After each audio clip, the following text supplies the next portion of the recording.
یہ کیا جانے وہاں بڑے کہ نیاز کی بوٹی میں اللہ نے کتنی طاقت رکھی ہے. کہتے ہیں ایک کوا نیاز کی بوٹی لے کے اڑا اور اس کے منہ سے قبرستان میں وہ بوٹی گر گئی.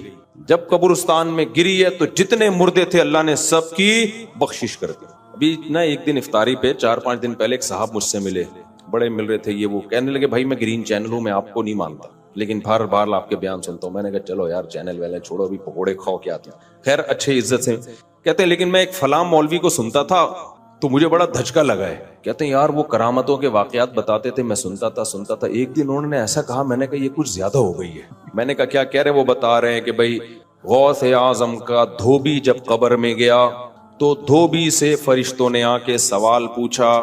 اب میں نے تو جو ان کے منہ سے سنا شاید الفاظ آگے پیچھے کر لوں. تو دھوبی نے جب ان سے آ کے سوال پوچھا من ربک, اور جو پوچھتے ہیں نا قبر میں, تو انہوں نے کہا تجھے پتہ نہیں ہے میں غوث اعظم کا دھوبی ہوں. یعنی تجھے کس سے پوچھ رہا ہے بھائی, تو کس قسم کی باتیں کر رہا ہے؟ تو فرشتہ بھی حیران, اب یہ تو جواب ہی نہیں دے رہا, اور جواب ریفرنس کس کا دے رہا ہے؟ بھائی میں غوث اعظم کا دھوبی ہوں.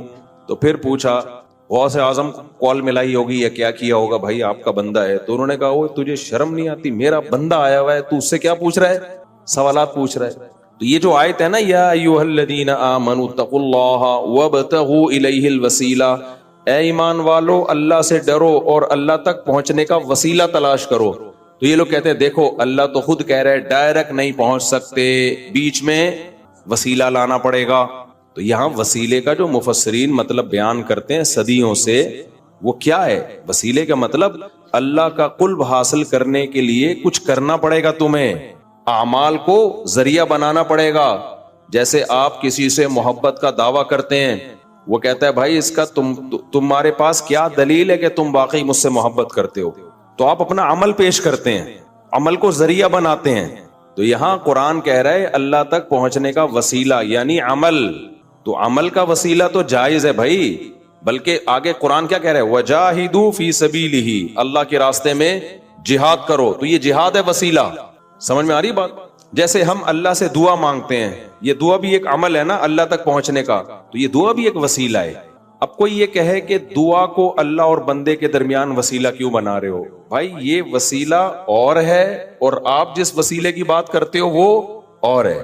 دعا تو ڈائریکٹ آپ کو اللہ تک پہنچا دیتی ہے, اس میں کسی اور چیز کا وسیلہ نہیں ہوتا, اس لیے دعا کو وسیلہ کہا گیا ہے. تو اعمال آپ کو ڈائریکٹ اللہ تک پہنچا دیتے ہیں, نماز آپ کو ڈائریکٹ اللہ تک پہنچاتی ہے, جہاد آپ کو ڈائریکٹ اللہ تک پہنچاتا ہے, تہجد آپ کو ڈائریکٹ اللہ تک. تو یہ جو قرآن میں ہے نا اللہ کی طرف وسیلہ تلاش کرو, اس سے مراد ہے نیک عمل کرو. سمجھتے ہو کہ نہیں سمجھتے؟ جس کے مزاج میں شرک ہوگا اس کو صرف اللہ کا نعرہ پسند نہیں ہوگا. صرف یا اللہ مدد کہیں لکھا ہوا ہو نا, اس کو ایک دم کہو وہابڑا. کیا ہے وہابڑے کہیں کے, یہ تو نبی کا تذکرہ ہی نہیں کرتے. اور بھائی کس نے کہا ہم نبی کا تذکرہ نہیں کرتے؟ ہم نبی کا تذکرہ کرتے ہیں اس طرح سے جس طرح نبی نے حکم دیا. وہ کیسے حکم دیا؟ یا ایھا الذین آمنوا صلوا علیہ وسلموا تسلیما. تو نبی کا تذکرہ کیسے کرنا ہے؟ نبی پر درود بھیج کے, نبی سے مانگ کے تھوڑی کرنا ہے. قرآن نے بھی ہمیں بتایا کہ نبی کا تذکرہ کیسے ہوگا, جیسے قرآن کی آیت پڑھی, خود نبی نے بھی بتایا کہ میرا تذکرہ کیسے ہوگا. فرمایا جو مجھ پر ایک دفعہ درود بھیجتا ہے اللہ اس پر 10 رحمتیں نازل کرتے ہیں. تو اس طرح سے نبی کا تذکرہ ہوگا. آپ جس طرح سے تذکرہ کر رہے ہیں کہ نبی کو اللہ کے ساتھ شریک کر دیں مانگنے میں, جیسے اللہ سے مانگنا ایسے نبی سے مانگنا, یہ والا تذکرہ میرے بھائی اللہ کی نظر میں قبول نہیں ہے. تو یہ آیت بہت زبردست آیت ہے. وَإِذَا ذُكِرَ اللَّهُ وَحْدَهُ اشْمَأَزَّتْ قُلُوبُ الَّذِينَ لَا يُؤْمِنُونَ بِالْآخِرَةِ. اللہ کہتے ہیں جن کا آخرت پر ایمان نہیں, اللہ کا خوف ان کے دلوں سے نکل گیا. ان کے سامنے جب اکیلے اللہ کا ذکر کیا جاتا ہے, صرف اللہ یعنی توحید کے ساتھ, تو ان کے دل میں کیا پیدا ہوتی ہے؟ تنگی. ایک جگہ قرآن میں آتا ہے یکادون یسطون بالذین یتلون علیہم آیاتنا, ان کا دل کرتا ہے کہ جو آیتیں پڑھ رہا ہے اس پہ حملہ کر کے مار دیں اس کو. وہ ایک بدعتی مولوی صاحب تقریر کر رہے تھے, وہ کہہ رہے تھے یہ کیا جانے وہابڑے, ہمارا نام وہابی کے کی سپرلیٹو کر دیا وہابڑا. کہتے ہیں یہ کیا جانے وہابڑے کہ نیاز کی بوٹی میں کتنی طاقت رکھی اللہ نے. یہ وہابڑوں کو کیا پتا, ہم نہیں مانتے نا نیاز ویز کیا ہوتا ہے بھائی, سیدھا سیدھا صدقہ کرو اللہ کی رضا کے لیے, کسی کو بھی دے دو چپکے سے دے دو, یہ ہوتا ہے. یہ کیا حلوے مانڈے مارکیٹ میں چل رہے ہیں. تو وہ اب سر لگا کے تقریر کر رہے تھے. میرے والد صاحب یہ قصہ سنایا کرتے تھے. میرے والد صاحب کی طبیعت میں بڑا مزاح تھا, حالانکہ بڑے روبدار آدمی تھے, لیکن جب آپ ان سے گپ شپ لگاتے تو بڑے طبیعت میں مزاح. وہ واقعہ سناتے تھے گھر میں کہ ایک صاحب تقریر کر رہے تھے, ایک مولوی کہتا ہے یہ کیا جانے وہاں بڑے کہ نیاز کی بوٹی میں اللہ نے کتنی طاقت رکھی ہے. کہتے ہیں ایک کوا نیاز کی بوٹی لے کے اڑا اور اس کے منہ سے قبرستان میں وہ بوٹی گر گئی. جب قبرستان میں گری ہے تو جتنے مردے تھے اللہ نے سب کی بخشش کر دی. ابھی نا ایک دن افطاری پہ 4-5 دن پہلے ایک صاحب مجھ سے ملے, بڑے مل رہے تھے, یہ وہ کہنے لگے بھائی میں گرین چینل ہوں, میں آپ کو نہیں مانتا لیکن بار بار آپ کے بیان سنتا ہوں. میں نے کہا چلو یار چینل والے چھوڑو, ابھی پکوڑے کھاؤ کے آتے ہیں. خیر اچھے عزت سے کہتے ہیں لیکن میں ایک فلاں مولوی کو سنتا تھا تو مجھے بڑا دھچکا لگا ہے. میں نے کہا کس کو؟ انہوں نے کوئی نام بتایا, مناسب نہیں ہے نام کسی کا. کہتے ہیں یار وہ کرامتوں کے واقعات بتاتے تھے, میں سنتا تھا. ایک دن انہوں نے ایسا کہا, میں نے کہا یہ کچھ زیادہ ہو گئی ہے. کہتے ہیں میں نے کہا یہ کچھ زیادہ ہو گئی. میں نے کہا فار ایگزامپل. کہتے ہیں اس کے بعد سے مجھے تھوڑا جھٹکا لگا ہے, لیکن ہیں وہ اسی چینل میں, مطلب ان کا کسی خاص مولوی سے بدگمان ہو گئے وہ. میں نے کہا کیا کہہ رہے ہیں؟ وہ بتا رہے ہیں کہ بھائی غوث اعظم کا دھوبی جب قبر میں گیا تو دھوبی سے فرشتوں نے آ کے سوال پوچھا. اب میں نے تو جو ان کے منہ سے سنا شاید الفاظ آگے پیچھے کر لوں. تو دھوبی نے جب ان سے آ کے سوال پوچھا من ربک, اور جو پوچھتے ہیں نا قبر میں, تو انہوں نے کہا تجھے پتہ نہیں ہے میں غوث اعظم کا دھوبی ہوں. یعنی تجھے کس سے پوچھ رہا ہے بھائی, تو کس قسم کی باتیں کر رہا ہے؟ تو فرشتہ بھی حیران ہے, ابھی یہ تو جواب ہی نہیں دے رہا, اور جواب ریفرنس کس کا دے رہا ہے؟ بھائی میں غوث اعظم کا دھوبی ہوں.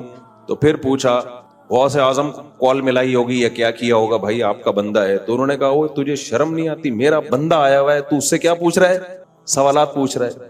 تو جو میرے ساتھ افطاری میں پکوڑے کھا رہے تھے انہوں نے کہا کہ میں نے کہا یار یہ تھوڑی کیا ہو گئی ہے بھائی, زیادہ ہو گئی. ہم ترکی کے میوزیم میں تھے نا, تو وہاں بڑی چیزیں, یہ حضرت فاطمہ کا کرتا ہے. میں نے کہا ہوگا بھائی ہوگا, ان کے پاس تو ایک ظاہر خلافت عثمانیہ رہی ہے, تو یہ فلانا ہے, یہ ڈمکانا ہے, یہ یوں ہے, یہ وہ ہے. میں سنتا رہا. ایک لاٹھی لٹکی ہوئی تھی. میں نے کہا یہ کیا؟ انہوں نے کہا یہ حضرت موسیٰ کی لاٹھی ہے. میں نے کہا یار تھوڑی زیادہ ہو گئی, تھوڑا سا کیا کر رہو, یہ کچھ زیادہ ہو گئی. مجھے وہی لطیفہ یاد آیا کہ پاکستانی نے کہا ہمارے ہاں لوگ ناک سے کھانا کھاتے ہیں. کسی نے کہا بالکل ناک سے, انہوں نے کہا تھوڑا سا نیچے. تو مجھے خیال ہوا یہ لاٹھی حضرت موسیٰ کی, تو میں نے کہا تھوڑا سا کم کر لو, کچھ اور کہہ دو, امام ابو حنیفہ کی لاٹھی ہے, امام شافعی کی لاٹھی ہے, امام بخاری کی, تو کچھ سمجھ میں آ جائے گا. یہ تھوڑا سا کیا ہو گئی, زیادہ. اچھا مزے کی بات اس میں یہ کہ جب مجھے تعارف کروایا گیا نا حضرت موسیٰ کی لاٹھی, میں سب چیزیں کہہ رہا تھا, اچھا ماشاءاللہ یہ فلانے کا ہے, یہ فلاں کا ہے, ویل ڈن. جب انہوں نے کہا نا حضرت موسیٰ کی لاٹھی ہے, تو میں نے جس اسٹائل سے کہا نا یہ تھوڑی زیادہ نہیں ہو گئی, تو وہ جو میرے ساتھ بندہ تھا نا وہ زور سے کہگا لگا کے ہنسا. اس کہہ رہے مجھے ہنسی آپ کے اسٹائل پہ آئی ہے کہ جو آپ نے کہا نا یہ تھوڑی زیادہ لگ رہا ہے مجھے. تو یہ آج سمجھ میں آ گئی. اللہ تعالیٰ کہتے ہیں کہ جب صرف ایک اللہ کا نام لیا جاتا ہے نا, صرف وہی, تو ان کو صرف کے لفظ سے چڑ ہے, اللہ سے چڑ بولو نہیں ہے. یہ کہتے ہیں صرف اللہ نہیں ہوگا بھائی, صرف اللہ نہیں ہوگا, کسی اور کو بھی ساتھ میں ملاؤ. تو ہم تو کہتے ہیں مدد صرف کس سے مانگی جائے گی؟ اللہ سے مانگی جائے گی. دوسری بات اللہ تعالیٰ نے انہی آیتوں میں فرمایا, آیت نمبر 42, اللہ یتوفی الانفس حین موتها والتی لم تمت فی منامها. جن لوگوں کو برزخی زندگی سمجھ میں نہیں آتی ان کو اللہ نے سمجھایا ہے ایک مثال سے. اللہ کہتے ہیں جب تم سوتے ہو, نیند میں جاتے ہو, تو تمہارا اس دنیا سے کنیکشن ختم. اس میں بھی اللہ تمہاری روح کو قبض کرتا ہے. کون کرتا ہے روح کو قبض؟ یہ تو سائنسدانوں نے سو کے دیکھ لیا تو ایمان لے آئے, نہیں دیکھا ہوتا تو سائنس نیند کو بھی نہیں کبھی مانتی کہ یہ بھی کوئی چیز ہے. ہم تو جو چیزیں دیکھ رہے ہیں ان کو ایکسپٹ کرتے چلے جا رہے ہیں. تو اب مر کے کسی نے دیکھا نہیں ہے اس لیے اس کا انکار کر دیتے ہیں.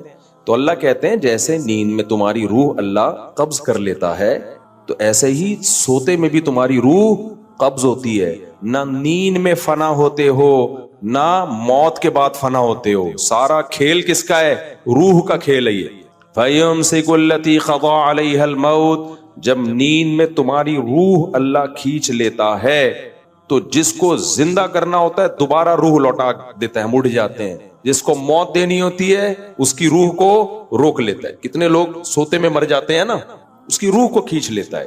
تو یہ روح ہے, اور روح کو سائنس ایکسپلین نہیں کر سکتی.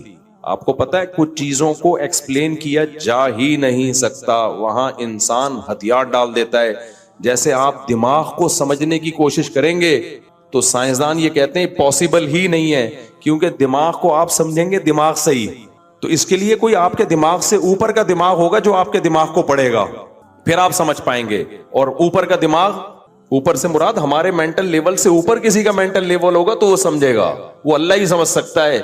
ہم تو سوچیں گے اسی دماغ سے سوچیں گے نا، اور اس دماغ کی ایک لمٹ ہے، اس سے آگے وہ دماغ بڑھ نہیں سکتا، تو یہ پاسبل ہی نہیں ہے.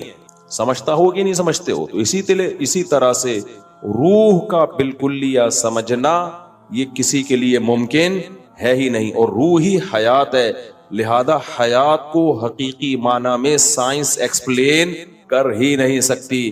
اللہ نے اس کو 2 لفظوں میں ایکسپلین کر دیا کہ اللہ کی کلمہ کن کی طاقت سے جو انسان میں زندگی پیدا ہوتی ہے، اس زندگی کا نام کیا ہے؟ حیات ہے. سمجھتے ہو کہ نہیں سمجھتے ہو؟ اسی سے یہ بھی پتا چل گیا کہ جناب، اب پھر وہی اختلافی مسئلے آ جاتے ہیں، ہم آ گئے تو ایک جلدی انہوں نے نمٹانے دو نا، یہ بھی اجماعی مسئلہ ہے نا حضرت عیسیٰ کی حیات. جناب پروفیسر غامدی صاحب کہتے ہیں کہ قرآن مجید میں آتا ہے یا عیسیٰ انی متوفیکا، اے عیسیٰ میں تجھے وفات دوں گا، ورافعک الیہ، اور میں تجھے اپنی طرف اٹھا لوں گا. تو غامدی صاحب کہتے ہیں دیکھو، وفات دوں گا کا مطلب تو موت دینا ہوتا ہے، اس کا مطلب اللہ نے عیسیٰ کو موت دی ہے. اس آیت سے پتہ چل رہا ہے کہ وفات کا اصل مطلب عربی میں موت نہیں ہوتا.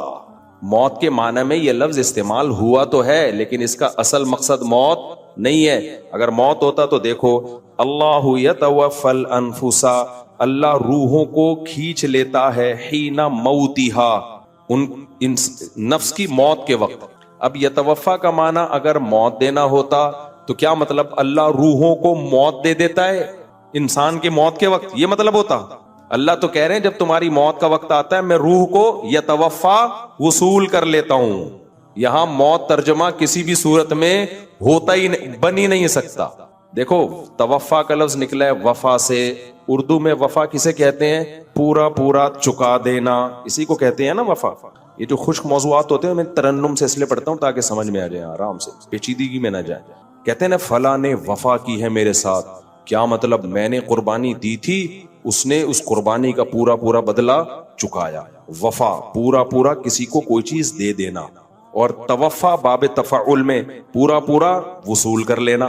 تو توفا کا اصل معنی عربی میں وصول کرنا ہے، موت دینا نہیں ہے. اگر باڈی روح کے ساتھ وصول کر لی تو اس کا مطلب کیا ہے؟ پورا جسم وصول کر لیا. اور اگر صرف روح وصول کی ہے، باڈی چھوڑ دی تو صرف روح وصول کی ہے. سمجھتے ہو؟ یہاں کیا اللہ فرما رہے ہیں؟ اللہ یتوفی الانفس، اللہ روحوں کو کھینچ لیتا ہے، وصول کر لیتا ہے، حین موتھا، اس نفس کی موت کے وقت. تو موت کے وقت اگر اللہ موت دیتا، روح کو موت دیتا، تو روح کو موت تھوڑی آتی ہے، پھر وصول کس چیز کو کیا ہے؟ سمجھتے ہو؟ تبھی آگے اللہ کہتے ہیں جس کو موت دینے کا ارادہ ہوتا ہے اس کی روح نہیں لوٹاتا، روک کے رکھ لیتا ہوں اپنے پاس. اور جس کو زندہ کرنا ہوتا ہے، جو روح لی تھی واپس، اس کو باڈی کو واپس کر دیتا ہوں. سمجھ میں آ رہا ہے؟ تو توفا کا اصل مطلب کیا ہوا؟ وصول کر لینا. ہاں موت کے معنی میں استعمال ہوا ہے، لیکن اصل مطلب اس کا وصول کرنا. تو اب میں آیت کا ترجمہ کرتا ہوں. اللہ کہہ رہے ہیں عیسیٰ علیہ السلام کو، یا عیسیٰ انی متوفیکا، اے عیسیٰ میں تجھے وصول کر لوں گا، ورافعک الیہ. اس کی صورت کیا ہوگی؟ کس طرح سے اللہ تو مجھے وصول کرے گا؟ رافعک الیہ، یہ عطف تفسیری ہے، آگے ڈیٹیل بیان کر رہا ہے یہ. واو، رافعک الیہ، میں تجھے اپنی طرف اٹھا لوں گا، پوری باڈی سمیت تجھے اٹھاؤں گا میں اپنی طرف، اس طرح سے میں تجھے وصول کروں گا. سمجھتے ہو کہ نہیں سمجھتے ہو؟ اس لیے غامدی صاحب نے اس آیت کے ترجمے میں ڈنڈی ماری ہے. سمجھتے ہو؟ تبھی میں کہتا ہوں اسلاف سے علم لوگے تو فائدے میں جاؤ گے، اس زمانے کے لوگوں سے پوچھو گے تو ضلوا واضلوا، خود بھی گمراہ ہوئے اور تمہیں بھی گمراہ کریں گے. تو یہ امت کا اجماعی عقیدہ ہے. حضرت عیسیٰ علیہ السلام پر موت واقع نہیں ہوئی ہے، اور حضرت عیسیٰ آسمانوں پہ زندہ ہے. اور حدیث میں آتا ہے لا تجتمع امتی علی ضلالہ، میری امت گمراہی پہ جمع نہیں ہو سکتی. تو جب امت کا اجماعی عقیدہ ایک دفعہ بن گیا کہ حضرت عیسیٰ زندہ ہیں، تو اب اس سے انحراف کرنا کسی بھی دلیل کی بیس پہ جائز نہیں ہے. سمجھتے ہو کہ نہیں سمجھتے؟ آگے چلتے ہیں ہم. اللہ نے انسان سے ایک شکایت کی ہے، فَإِذَا مَسَّ الْإِنسَانَ ضُرٌّ دَعَانَا. اللہ کہتے ہیں جب انسان کو کوئی ٹینشن ہوتی ہے نا گڑ گڑاتا ہے ہمارے ساتھ. سارے نیک شریف شرفا قسم کے بنے ہوئے ہوتے ہیں. ثم اذا خولناه نعمتا منا, جب مصیبت دور کر کے ہم اسے خوشیاں دے دیتے ہیں, قال انما اوتیتہ علی علم عندی, ایکچولی میرے پاس ایک نالج ہے, میں نے اس کی ایک تدبیر اختیار کی ہے, اس کی وجہ سے مجھے یہ نعمت ملی. اللہ کہاں بھائی, اللہ کا اس میں کیا لینا, میں کیوں نماز روزہ شروع کر دوں, داڑھی رکھ لوں, میں عورت ہوں تو پردہ کر لوں. ٹینشن تھی, ابے تو پھر اس ٹینشن میں کیوں اتنا پریشان تھا, یار اللہ سے دعا مانگو, یار کوئی وظیفہ بتا دو, ہے بھائی, بول دیتا یار یہ تو ٹینشن آئی ہے تو مجھے اللہ سے مانگنے کی بالکل بھی ضرورت نہیں ہے. کیا ہوتا ہے دیکھو, بیمار ہوتے ہیں نا تو وظیفے بھی مانگ رہے ہیں, دعائیں بھی مانگ رہے ہیں, جھاڑ پھونک بھی کروا رہے ہیں, یہ بھی کر رہے ہیں, وہ بھی کر رہے ہیں, اور دل میں خیالات بھی آ رہے ہوتے ہیں, یار اللہ ٹھیک کر دے تو اب میں نماز پڑھوں گا انشاءاللہ. جب ٹھیک ہو جاتا ہے, ایکچولی اصل میں ڈاکٹر صحیح نہیں تھا جس سے میں کائنڈلی پہلے علاج کرا رہا, غلط دوا دے دی تھی, اب صحیح دی. ابھی میں نا بہت عرصے بعد اتنا لمبا بیمار ہوا ہوں رمضان میں نا, ورنہ مجھے ہوتا ہے گلا خراب ہوا 2-4 دن میں ٹھیک, یہ بہت کوئی ڈاکٹر نے بتایا کہ وائرل پھیلا ہوا تھا, وہ اٹیک کیا تھا اس نے. میں حقیقت بتاؤں مایوس سا ہونے لگا تھا کہ میں ٹھیک ہونے والا, اتنا گلا میرا پک گیا تھا نا, اتنی اینٹی بایوٹک کوئی اثر نہیں, لیکن دن کے بعد تھڑاک سے وہ سارا علامتیں, گلا تو بیٹھا ہوا ہے, وہ تو ویسے ہی بیٹھا ہوا ہے نا, رمضان میں ویسے ہی گلا بیٹھا ہی رہتا ہے میرا. تو مجھے خیال ہوا دیکھو انسان مایوس ہو جاتا ہے, میں تو وصیتیں کرنے لگا تھا کہ بھائی اگر میں چلا گیا اسپتال میں تو یہ وغیرہ وغیرہ نا, تو ٹھیک ہونے پر آتا ہے ایسے بھول جاتا ہے اور پھر ڈاکٹروں کے کھاتے میں ڈال دیتا ہے. ایکچولی اصل میں میڈیسن تھوڑی چینج کی, حالانکہ میڈیسن چینج کر کے بھی ٹھیک نہیں ہو رہے تھے, بغیر چینج کے بھی ٹھیک نہیں ہو رہے تھے.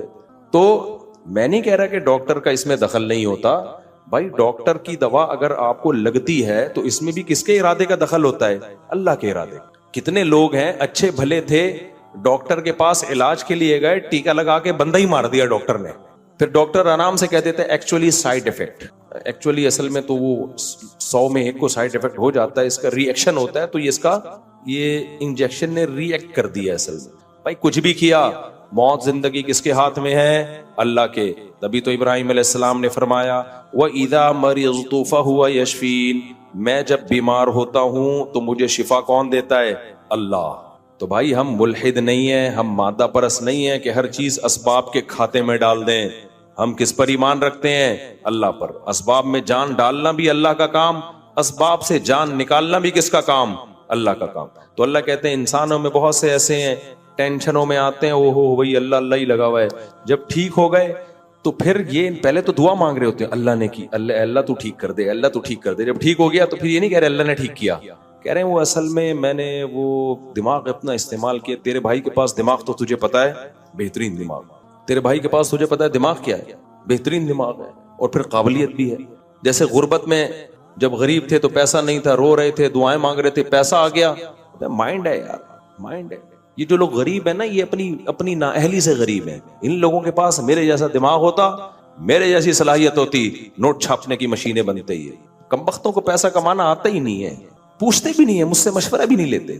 ابے جب تیرے پاس پیسہ نہیں تھا, غریب تھا, تو اللہ کے سامنے کیوں رو رہا تھا, پھر آ کے کہہ دیتا اے اللہ سے کچھ نہیں ہوتا, میرے پاس مائنڈ ہے, میں غریب ہوں, دوبارہ کیا بن جاؤں گا, دولت مند. تو پہلے مایوس ہو جاتا ہے.